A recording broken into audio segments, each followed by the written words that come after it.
ఉన్న వెస్ట్ బెంగాల్, తర్వాత పొడిచేరి అండ్ అస్సాం, దీని తర్వాత కన్ఫామ్ గా కర్ణాటక అండ్ తెలంగాణ అని చెప్పేసి బీజేపీ తెగ ప్రచారం చేసుకుంటుంది కదా. ఇప్పుడు నిజంగానే బీజేపీ తెలంగాణలో గవర్నమెంట్ ఫామ్ చేయగలుగుతుందా? ఓకే, కర్ణాటక ప్రభావం ఎంతో కొంత తెలంగాణ మీద ఉంటుంది, ఎందుకంటే కాంగ్రెస్ విజయం మనం చూసినాం కాబట్టి. అక్కడ అమలు చేసిన కొన్ని పథకాలు, స్కీమ్లు ఇక్కడ కూడా కాపీ పేస్ట్ చేసిండ్రు. రేవంత్ రెడ్డి గారు next level anti BRS segment ని పట్టుకొని లాక్కొచ్చిండ్రు. అండ్ లాస్ట్ టైమే ఛాన్స్ ఉండే, ఎందుకంటే బీజేపీ సీట్లు పెరిగినాయి, కానీ కొన్ని ఈగో థింగ్స్ వల్లే వాళ్ళు హంగ్ ప్రభుత్వం ఏర్పాటు చేసే ఛాన్స్ ఉన్నా చేయలేకపోయిన అనమాట. ఎలా అంటే ప్రాపర్ సీఎం క్యాండిడేట్ ఫేస్ లేదు బీజేపీకి. ఇప్పుడు పాయింట్ కి వస్తే ఏంటి అని అంటే, బీఆర్ఎస్ ని కాంగ్రెస్ చాలా టార్గెటెడ్ గా యాంటీ బీఆర్ఎస్ సెగ్మెంట్ మీద తీసుకెళ్లి ప్రజలల్లో ఓట్లు సంపాదించింది.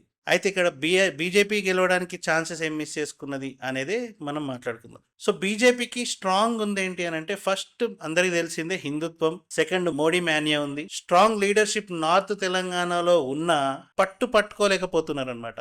3 మేజర్ పాయింట్స్ ని కన్సిడర్ చేసుకొని బీజేపీ గవర్నమెంట్ ఫామ్ చేసే ఛాన్స్ కూడా ఉండే. కాకపోతే ఈగో క్లాషెస్ అండ్ సరైన పొత్తు లేకపోవడం వల్ల మొన్న లాస్ట్ టైం గవర్నమెంట్ మిస్ అయింది. ఈసారి ఈ మిస్టేక్ జరగకుండా ఉంటే గవర్నమెంట్ ఫామ్ చేసుకోవచ్చు. అండ్ ఈసారి చాలా ఎక్కువ లాభాలు కూడా ఉన్నాయి. ఎందుకనంటే బీఆర్ఎస్ చాలా పొలిటికల్ ఫ్యామిలీ ఇష్యూస్ ని ఫేస్ చేస్తుంది. కవిత లిక్కర్ కేసులో అరెస్ట్ అయిన తర్వాత నుంచి బీఆర్ఎస్ లోంచి బయటకు వచ్చింది, సపరేట్ గా పార్టీ పెట్టింది, యాంటీ బీఆర్ఎస్ సెగ్మెంట్ ని తను కూడా అందుకుంది. కాళేశ్వరంలో చేసిన స్కామ్స్ కానివ్వండి, బీఆర్ఎస్ చేసిన మిస్టేక్స్ కానివ్వండి, ఇవన్నీ డైరెక్ట్ గా కేటీఆర్ ని, కేసీఆర్ ని, హరీష్ రావు ని ఇమేజ్ దెబ్బగొట్టే పనులు కవిత గారు కంటిన్యూగా చేసుకుంటూనే పోయినరు. ఇప్పుడు దీనికి అడ్వాంటేజ్ ఎవరికైతుంది? కాంగ్రెస్ దాన్ని క్యాష్ చేసుకుంటుంది, ఇంటి గుట్టు బయటకు చెప్తుంది అని చెప్పేసి. బీఆర్ఎస్ ని క్యాష్ చేసుకున్న కాంగ్రెస్ మరి బీజేపీ ఎందుకు క్యాష్ చేసుకోలేకపోతుంది? బీజేపీ ఇదే పని స్ట్రాంగ్ గా చేస్తే ఖచ్చితంగా బీజేపీకి స్కోప్ ఉంది. సో బీజేపీ గెలవడానికి ఉన్న ఛాన్సెస్ ఏంటి అని అంటే, ఫస్ట్ బీఆర్ఎస్ ని తీసుకుంటే కనుక బీఆర్ఎస్ లోంచి కవిత బయటకు వచ్చి టీఆర్ఎస్ అనే నేమ్ తోనే పార్టీ పెట్టింది, తెలంగాణ రక్షణ సేన అని చెప్పేసి, రైట్? ఇప్పుడు ఈ తెలంగాణ రక్షణ సేన అంటే పబ్లిక్ లో ఏదైతే టీఆర్ఎస్ ఇమేజ్ ఉందో అది కవిత దగ్గర ఉంది. అండ్ యాంటీ కాంగ్రెస్ ఓట్స్ ఏవైతే ఉన్నాయో వాటిని బీఆర్ఎస్ కి షిఫ్ట్ కాకుండా వీళ్ళు కవితతో అలయన్స్ చేసుకుంటే గనక ఖచ్చితంగా గవర్నమెంట్ ఫామ్ చేయొచ్చు.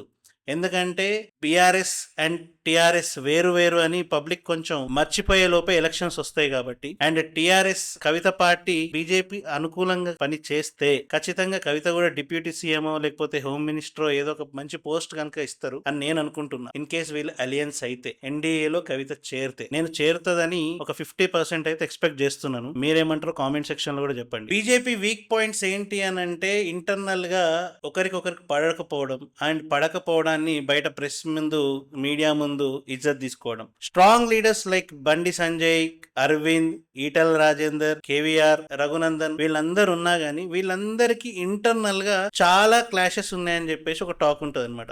ఎందుకంటే సీఎం ఫేస్ లేదు కాబట్టి. ఒక కాంగ్రెస్ కి అయితే రేవంత్ రెడ్డి, బీఆర్ఎస్ కి అయితే కేసీఆర్, టీఆర్ఎస్ కవిత పార్టీ అయితే కవిత ఆల్రెడీ తన పేరు తానే ప్రకటించుకున్న సీఎం అవుతా అని చెప్పేసి.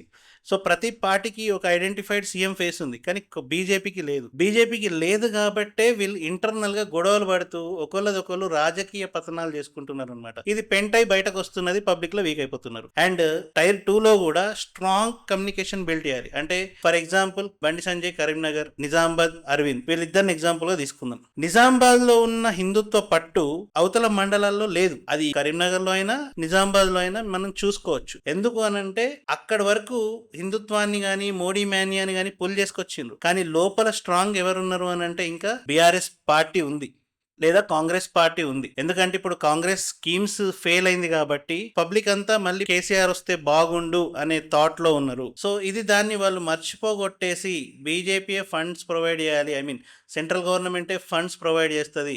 ప్రస్తుత రూలింగ్ పార్టీ ఎవరు? సెంట్రల్ గవర్నమెంట్ లో బీజేపీ అనేది ప్రొవోక్ చేయగలిగి ఇన్ఫ్లుయెన్స్ చేయగలిగితే ఖచ్చితంగా టైర్ 2 మండలాలలో కూడా బీజేపీ ఇన్ఫ్లుయెన్స్ పెరిగి బీజేపీ గవర్నమెంట్ ఫామ్ చేస్తుంది. అంటే రూరల్ ఎమ్మెల్యే క్యాడర్స్ కూడా పెరుగుతారు అనేది నా ఉద్దేశం. And majorly community based votes, అంటే రిలీజియన్ పరంగా కమ్యూనిటీ పరంగా చూసుకుంటే ఓన్లీ హిందుత్వవాదం అనేది ఒకటే పట్టుకోకుండా కొంత మేరకు కమ్యూనిటీ వాళ్ళని కూడా చూసి, ఎందుకంటే చాలా స్కీమ్స్ సెంట్రల్ గవర్నమెంట్ నుంచి ముస్లిమ్స్ కమ్యూనిటీ వాళ్ళకి అందుతున్నాయి. సో వీళ్ళని టార్గెట్ చేసి కూడా క్లియర్ గా దాన్ని ఎడ్యుకేట్ చేసి ఇన్ఫ్లుయెన్స్ చేయగలిగితే ముస్లిం ఓట్స్ కూడా బీజేపీకి టర్న్ అయ్యే ఛాన్సెస్ ఉన్నాయి. కానీ దీన్ని పట్టించుకోవట్లేదు. కార్పొరేటర్ లెవెల్ కావచ్చు, మున్సిపల్ లెవెల్ కావచ్చు, బీజేపీ కార్యకర్తలల్లో, బీజేపీ కార్పొరేటర్లలో ఏముంది అని అంటే నాకెందుకు ఆ ముస్లిం ఓట్స్ అనే ఫీలింగ్ చాలా ఎక్కువ ఉందన్నమాట. నాకు మన లోట్లు పడితే చాలు అనేటట్టు. కానీ నువ్వు గవర్నమెంట్ ఫామ్ చేయాలంటే నువ్వు కార్పొరేటర్ కాదు, ఎమ్మెల్యే సీట్ కొట్టాలి. ఎమ్మెల్యే సీట్ కొట్టాలంటే నీకు అందరు ఓట్లు కావాలి. So better